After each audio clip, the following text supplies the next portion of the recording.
Today on Control Freaks, we bring you the big news from E3. The race is on to Athens 2004, and Riddick makes his console debut in Vivendi Universal's blockbuster Xbox shooter, The Chronicles of Riddick Escape from Butcher Bay. So sit back and put down your controller as we take you to Los Angeles, California.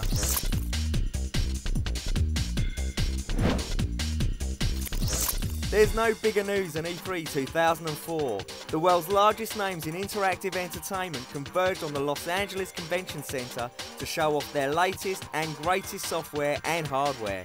For publishers and developers, there's no better opportunity to close deals. More business is done in this single week than any other time of the year. For the marketing guys, it's a feeding frenzy of press coverage. Gamers are hungry for the news that's going to rock their gaming world.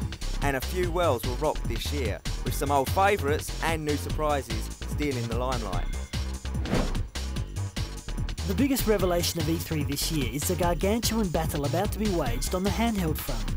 Nintendo raised the roof of its press conference with a demonstration of the successor to the Game Boy Advance SP, the Game Boy DS. Nintendo's new unit sports some very impressive features and a refreshingly tactile approach to gameplay, boasting 2 TFT screens that can be used in a multitude of ways, including touchscreens.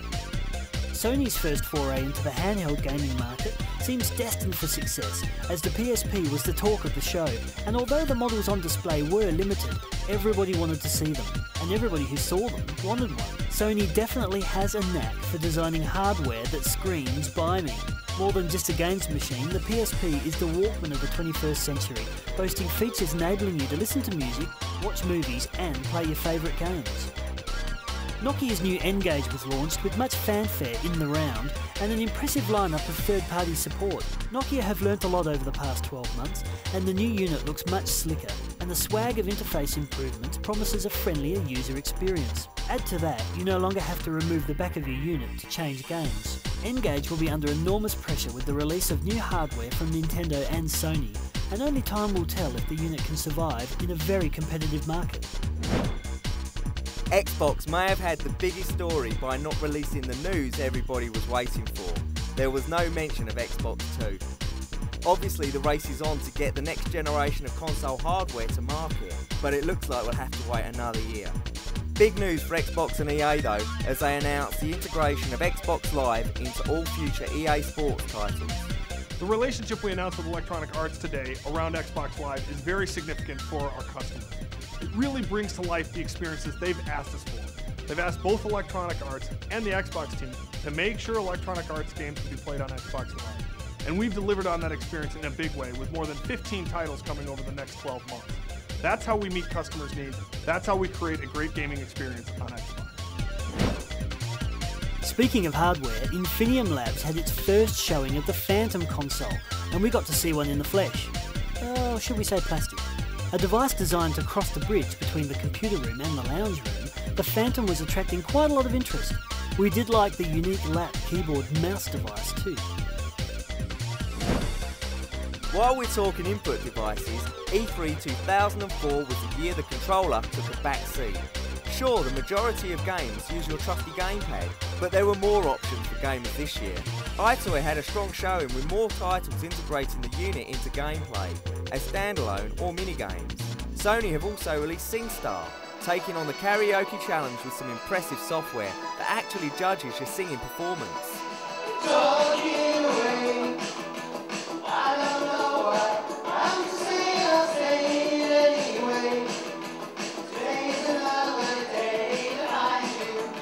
In the upcoming official Athens Olympic title, players can use the dance mat to run races. Apart from the touchscreen on the DS, Nintendo showed off the bongos, a new and very original way to play your games. Plus, the continuing popularity of steering wheels and guns had gamers in their element, yet again.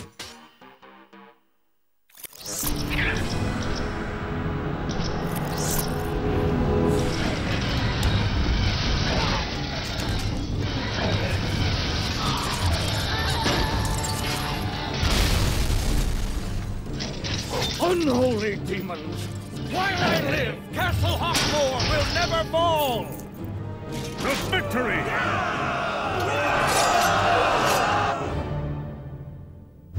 Capcom's popular medieval fantasy platform adventure has returned with the release of Maximo, Army of Zin. Help me! Monsters are attacking my village! Please help us!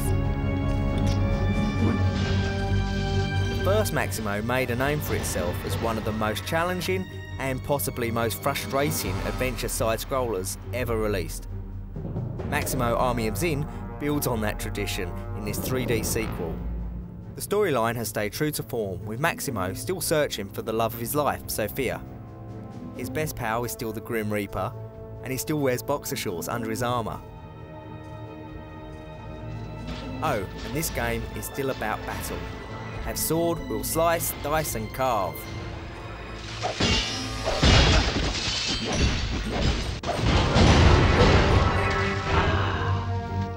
The Army of Zin is a bunch of evil robots powered by lost souls.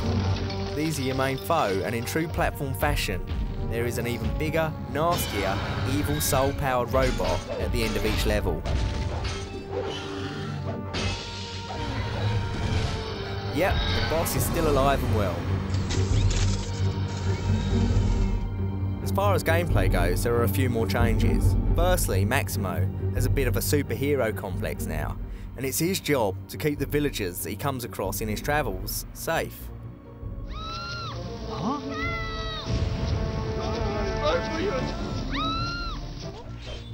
This adds a little more purpose to the quest, rather than just looking for the keys and the shortest route to level completion. While we're on that subject, Army of Zin is a lot more linear than its predecessor, and you are pretty much guided in the right direction.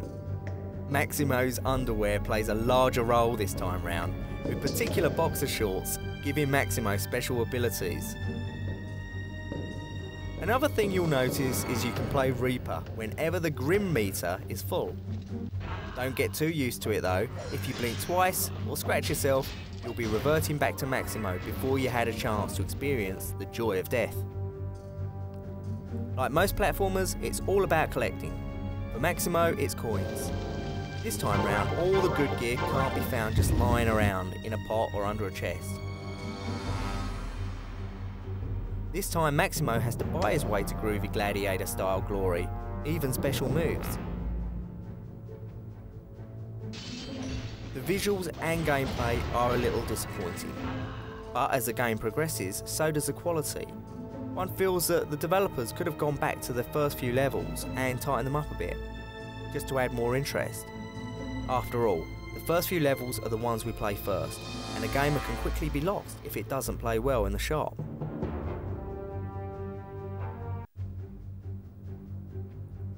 All up, Maximo Army of Zin is a satisfying platform game. Cutscenes are done well, and gameplay and controls are okay. If you enjoy the combination of platform and adventure, with a little humour thrown in, then this may be the next game for you. You must rescue those souls! I'm on it, Grim. Here! If you need me, just use the coin! Thanks. Are you sure I'll be needing this? Oh yeah, I guarantee you will.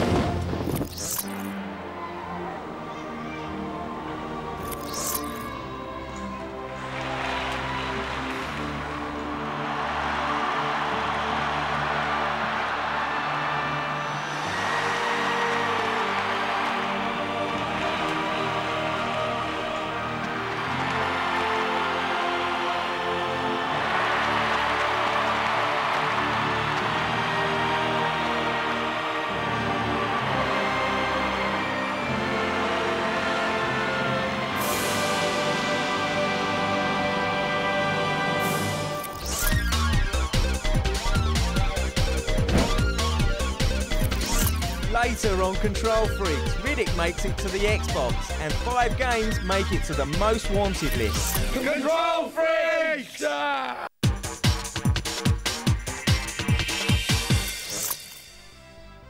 If you're looking for a handheld RPG packed with turn-based menu-driven combat, then Golden Sun: The Lost Age delivers. The almost too lengthy opening recap provides all the background you need to catch up on the story behind the Golden Sun series. Your team of travellers continues the journey while battling a range of enemies using well-animated physical attacks, magical element-based synergy and the ability to unleash special moves performed by your djinn. Golden Sun, The Lost Age's graphics and gameplay have surpassed its predecessor's high level of quality. Our rating for this GBA game, 4.5 stars.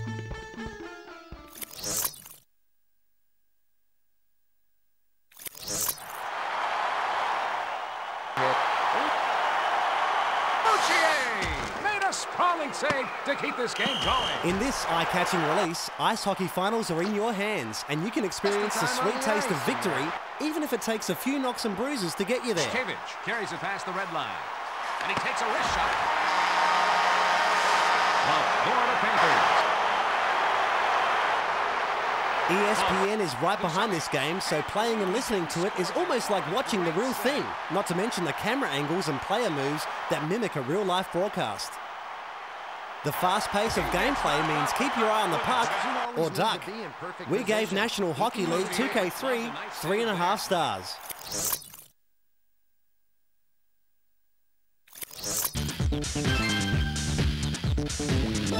In Monkey Ball Junior, you have to guide your ball through 60 progressively difficult floors filled with steps, bumps, moving platforms and more. It's addictive, challenging, infuriating and fun. The 4 mini-games are great, especially in multiplayer mode, and help you to calm down after another hour on that tricky level. These include Monkey Bowling, Monkey Fight, Monkey Golf, and Monkey Duel. This game may send you bananas, but you'll have a ball. Ball out! Super Monkey Ball Junior rocks. Well, rolls. 4 stars. Metroid Prime has landed on the GameCube and has to be seen to be believed. Bounty hunter Samus returns slicker than ever in this 3D first-person adventure shooter. From the moment Samus lands on Talon 4, she's plunged into a huge and highly detailed environment. With particle effects like rain droplets appearing on her visor to heat haze rising from her gun, her surroundings seem to react with every movement, creating an intense sense of atmosphere as Samus travels through the extremely well-designed levels. Best of all, there are no loading screens, which means seamless transitions between areas.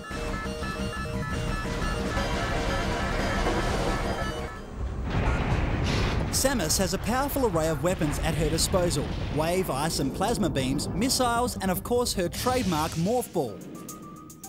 While it may be frustrating and take some time getting a grip on the lock and spin combat setup, when mastered, the controls handle with speed and precision in battle.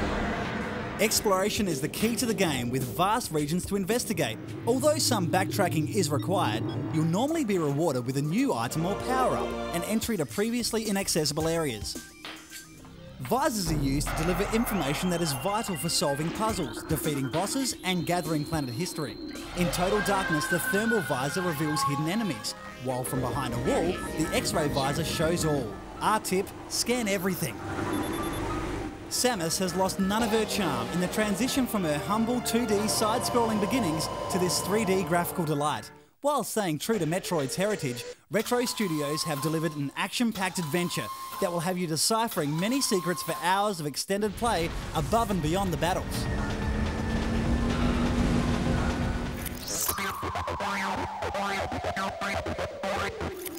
Wipeout, with its incredible futuristic graphics and music by well-known ambient music acts, was quickly identified as the best game on the PS1.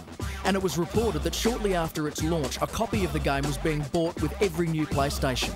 The game set new standards for graphics, design and sound, enlisting the artistic talents of the Designer Republic and music from the Chemical Brothers and Left Field.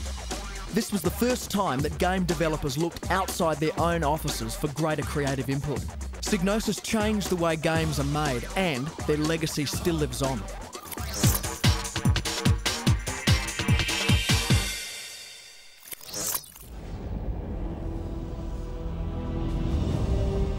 Welcome to Butcher Bay. Triple Max Security Prison. Toughest slam in the universe. Impossible to escape. But then they'd never met me.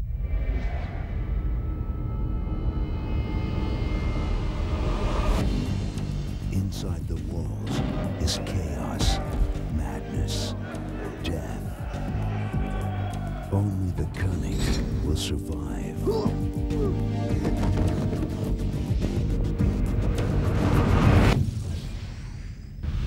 Only the power to see through darkness can save you.